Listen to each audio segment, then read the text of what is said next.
All right, lesson 4.5 is completing solving quadratic equations by completing the square.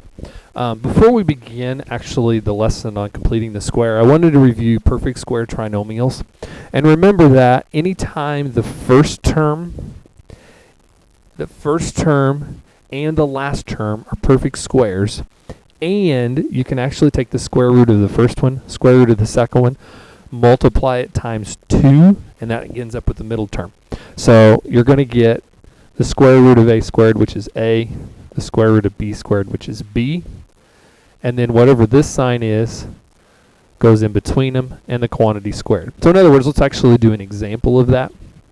So if I gave you x squared plus 6x plus 9, x is a perfect square, and 9 is a perfect square.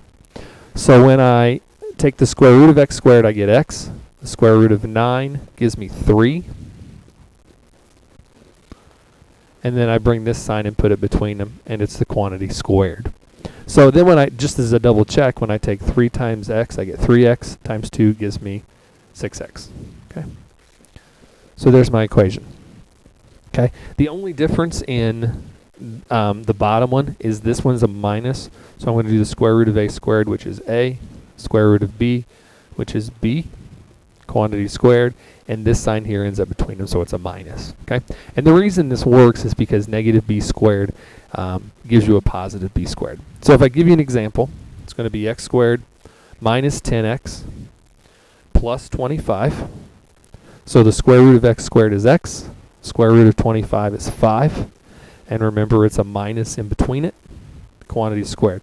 And if you double check, negative 5 times x gives you a negative 5x, times 2 gives you a negative 10x. So that works, okay? So that's what basically completing the square is. So what we're going to do is, on this next example, it's completing the square, but I want to find the value of c that makes the x squared minus 6x plus c a perfect square trinomial.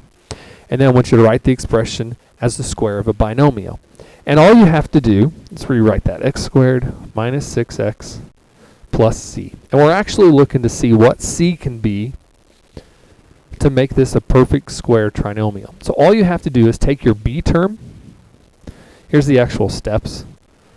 We're going to take our b term, because remember we had the ax squared plus bx plus c. So we're going to take our b term, divide it by 2, and then we're going to square it. So if we took negative 6 divided by 2 gives us negative 3, and then we're going to square it. So our c term ends up being 9. Okay? So our c term actually ends up being 9. And if I wrote this as a binomial, square root of x squared is x, square root of 9 is 3, and it's a minus, since that sign right there is a minus. So that's what your final answer is going to be. Okay? So go ahead and pause the video at this time, and go ahead and do the next one as a you try.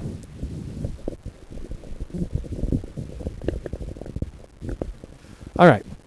So we want to find the value of c that makes the term x squared plus 8x plus c a perfect square trinomial. So in doing this, remember all I have to do is take 8 divided by 2, which gives me 4, and then square it. So my c is going to be 16. So let's go ahead and take out the c, and we'll put in 16. So the square root of x squared is x, square root of 16 is 4, and it's a plus. Okay? And that's it. All right. Now, when it actually comes to solving the systems of equations, using completing the square, or solving quadratic equations by completing the square, here are the 6 steps. And I would suggest again that you pause the video and go ahead and write these steps down. They're really not that complicated, but it can be at times. Okay. The best option, remember when we've been actually solving these, the best place, we're going to do one where it comes out nice and perfect, but the best place that you would actually use completing the square is if it doesn't come out to be a nice perfect answer. For example, you couldn't, on this one, we're looking for c terms that multiply to give you negative 12, but add together to give you 4. So if you can factor it that way, then by all means do it. Okay. If there was not an x term in here, right here, then the best option would be to actually solve it. So this is actually a method that works when there isn't anything that will multiply to give you negative 12 or add to give you 4. Okay? All right, so this is the best method to do, and remember, most of the time when you're factoring, it has to be equal to 0. When you're solving by taking the square root of both sides, then remember you have to actually solve for the x squared term. So here are the 6 steps for solving for completing the square. So first of all, it says if the c term in x squared plus bx plus c is not half of the b term and not a perfect square, then eliminate it by putting it on the other side of the equal sign. So just do a quick check. First of all, 4, half of 4 is 2. 2 squared is 4 again. Well, this is not a perfect square then, so we need to get rid of it. So we're going to add 12 to both sides. So when we add 12 to both sides, we get x squared plus 4x equals 12. Okay? And just like we did on the previous slides, the first thing we're going to do is we need to find what that c term is to make the left side a perfect square. Okay? So again, we're going to divide the b term in half. So we're going to take 4 divided by 2 gives us 2, and then we're going to square it. So that's going to give us 4. And what I have to do is, remember in algebra, whatever I do to one side, I can do the exact same thing on the other side. So I get x squared plus 4x plus 4 equals 12 plus 4 gives me 16. Okay? Now I have a perfect square trinomial. So when I'm solving this, I'm going to take the square root of x is x squared. The square root of 4 is 2. Put a plus sign in there. So the quantity x plus 2, quantity squared, equals 16. And when I'm solving this, remember the way that I get rid of squareds is I simply take the square root. But when I do it to one side, I have to do it to the other. So the square and the square root cancel out, and I get x plus 2 equals, and remember the square root of 16 is going to give me a plus or minus 4. And so when I'm solving this, x plus 2 could equal positive 4, or x plus 2 could give me a negative 4. Okay? So minus 2, minus 2. So x could be 2, or minus 2, x could be negative 6. Okay? And those are your 2 possible answers. Okay? Now, unfortunately, these don't always end up nice, pretty, perfect answers. So just like before, we need to find half of negative 6, which would give us negative 3. And when we square that, we get 9. So since this is not a perfect square trinomial, remember we need to get rid of this 15. So we add 15. And whenever we do it on the left side, we have to turn around and do it on the right side. So those go away, and I get x squared minus 6x equals 15. So to find our new c term, remember we're going to have to take our negative 6 divided by 2, gives us negative 3, and then square it. So we get our new c term of 9. So I add 9, add 9. So I get x squared minus 6x plus 9 equals 24. So we need to take the square root. So the square root of x squared is x. Square root of 9 is 3 with a minus sign, and we get 24. So then just solve it by taking the square root, taking the square root. So these cancel. X minus 3 equals plus or minus square root of 24. Now remember, all of our radicals need to be simplified. So square root of 24 gives me 4 times 6. This gets busted up into 2 times 2, 3 times 2. So remember, for every 2, I pull 1 out. 3 times 2 is just the 6 stays inside. So x minus 3 equals plus or minus 2 square root of 6. Add the 3. Actually, let's do this way.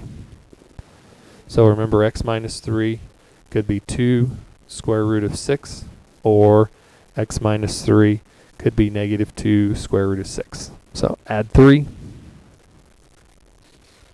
X could be 3 plus 2 square root of 6, or add 3. X could be 3 minus 2 square root of 6. Okay, and there's your possible answers.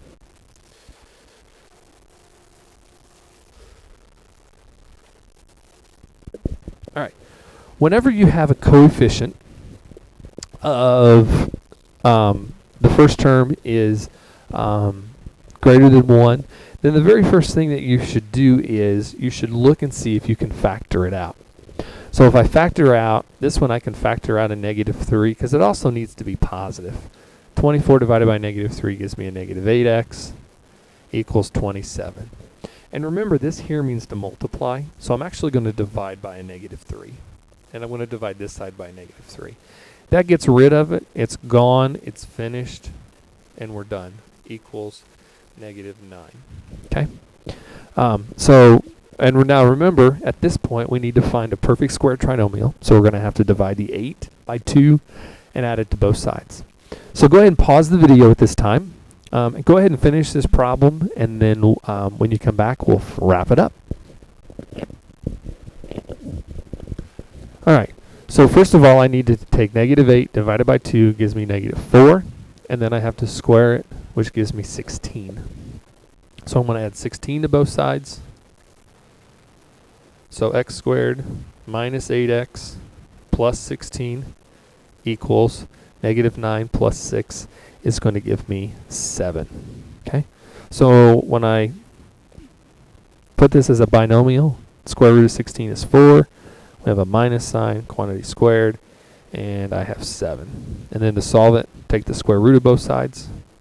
So those cancel, and I get x minus 4 equals the plus or minus square root of 7, because remember we can have a positive or negative square root. So then add 4.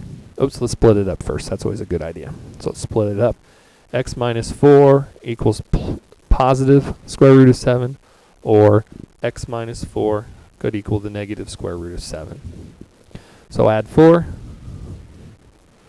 So x could be 4 plus the square root of 7, or add 4.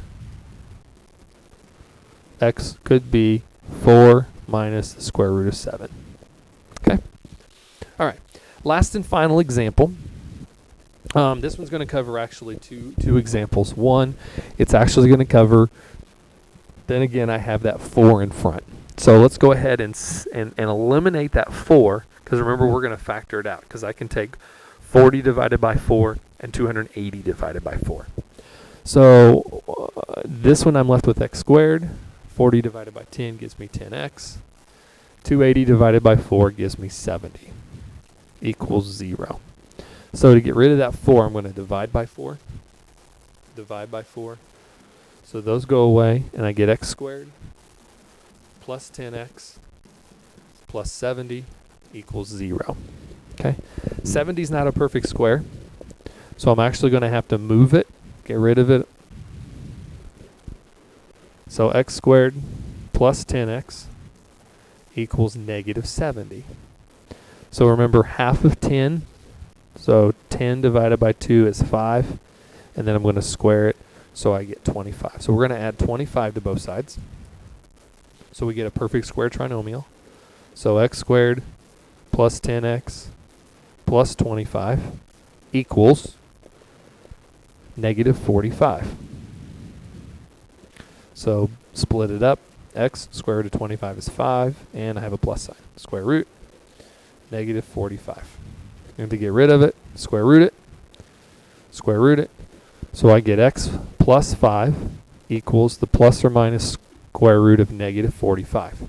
Now remember two things on this. First of all, I got to pull out an I, square root of 45, because remember, I is the square root of negative 1 times the square root of 45. So we're going to turn this to an I, get my 45. So this ends up being 9 times the square root of 5.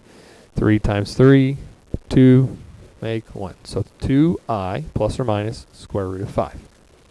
Okay, so x plus 5 could be positive 2i square root of 5, or x plus 5 could equal the negative 2i square root of 5. So minus 5. So x equals negative 5 plus 2i square root of 5, or minus 5 minus 5. X could be negative 5 minus 2i square root of 5. Okay? All right, well, this completes lesson 4.4. Understand this is a tough lesson. Please feel free to go ahead and watch the video as many times as you feel comfortable, as you need to, and contact your teacher if you have any further questions.